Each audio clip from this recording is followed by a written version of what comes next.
Aroma of Assamese কিচেনত আপোনালোকক স্বাগতম জনাইছোঁ।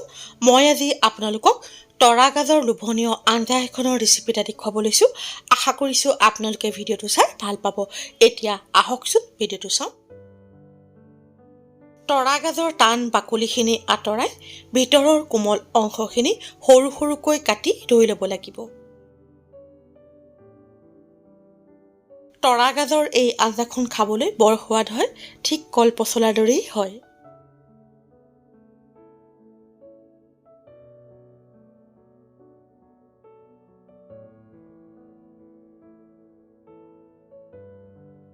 বুট দাইলখিনি পানীত তিয়াই কোমল কৰি ধুই ল'ব লাগিব। তৰা গাজৰ এই সুস্বাদু আঞ্জাখন ৰান্ধিবৰ বাবে মই লৈছোঁ তৰা গাজ, বুট দাইল, কলাখাৰ, তেজপাত, শুকান জলকীয়া, নহৰুৰ পেষ্ট, কেঁচা জলকীয়া, আদাৰ পেষ্ট, পাঁচফোৰণ, নিমখ, গৰম মছলা, মিঠাতেল আৰু পানী। এতিয়া তৰা গাজখিনি সৰু সৰু টুকুৰা কৰি মিক্সিৰ জাৰটোত ভৰাই অলপ সহতাকৈ পিচি ল'ব লাগিব।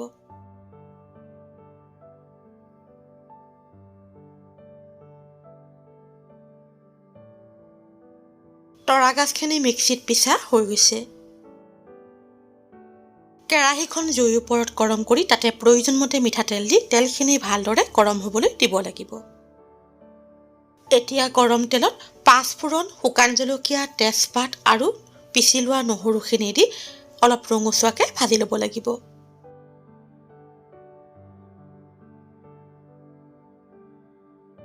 নহৰুখিনি ৰঙচুৱা হ'বলৈ ধৰিলে তাতে তৰা গাজ, বুটৰ দাইল আৰু জোখমতে নিমখ দি ভালদৰে লৰাই ঢাকি দিব লাগিব।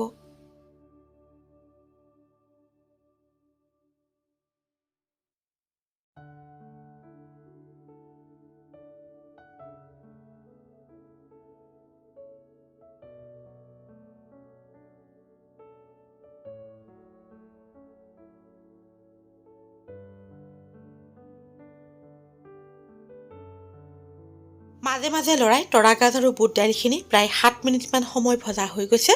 এতিয়া জোখমতে কলাখাৰ দি ভালদৰে লৰাই দিব লাগিব।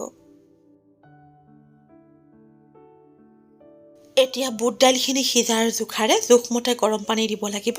তাৰপিছত কেঁচা জলকীয়া আৰু আদাৰ পেষ্টখিনি দি আঞ্জাখন ঢাকি ভালদৰে উতলিবলৈ দিব লাগিব। আঞ্জাখনত মই হালধি দিয়া নাই, কলাখাৰ দিলে হালধি নিদিওঁ বাবে আঞ্জাৰ ৰংটো অলপ বেলেগ দেখিছে। বুট দাইলখিনি সিজিলে তাতে গৰম মছলাখিনি দি ভালদৰে লৰাই আকৌ ঢাকি উতলিবলৈ দিব লাগিব। প্ৰিয় দৰ্শক, মোৰ এই চেনেলটোত আমাৰ পৰম্পৰাগত থলুৱা ৰেচিপিবোৰৰ ভিডিঅ' চাবলৈ পাব। আপোনালোকে যদি এতিয়াও মোৰ চেনেল এৰোমা অফ আছামিজ কিচেনক ছাবস্ক্ৰাইব কৰা নাই, অনুগ্ৰহ কৰি ছাবস্ক্ৰাইব কৰিবচোন আৰু লগতে কাষত থকা বেল আইকনটো টিপি দিব। তেতিয়া মই প'ষ্ট কৰা প্ৰতিটো ৰেচিপিৰ ন'টিফিকেশ্যন মই ভিডিঅ' প'ষ্ট কৰাৰ লগে লগে আপোনালোকে পাই যাব।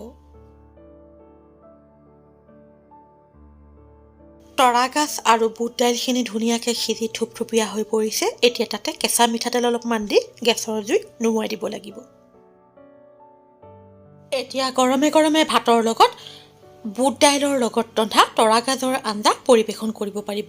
তৰা গাজৰ এই আঞ্জাখন খাবলৈ বৰ সোৱাদ হয়। আপোনালোকেও কেতিয়াবা এনেদৰে ৰান্ধি খাই চাবচোন। প্ৰিয় দৰ্শক, আপোনালোকৰ যদি মোৰ এই ভিডিঅ'টো চাই ভাল লাগিছে তেনেহ'লে লাইক আৰু কমেণ্টৰ জৰিয়তে জনাবলৈ নাপাহৰিব। এনেধৰণৰ সুস্বাদু ৰেচিপিৰ ভিডিঅ'লৈ আকৌ আপোনালোকৰ ওচৰলৈ আহি আছোঁ। আজিলৈ আহোঁ, ধন্যবাদ।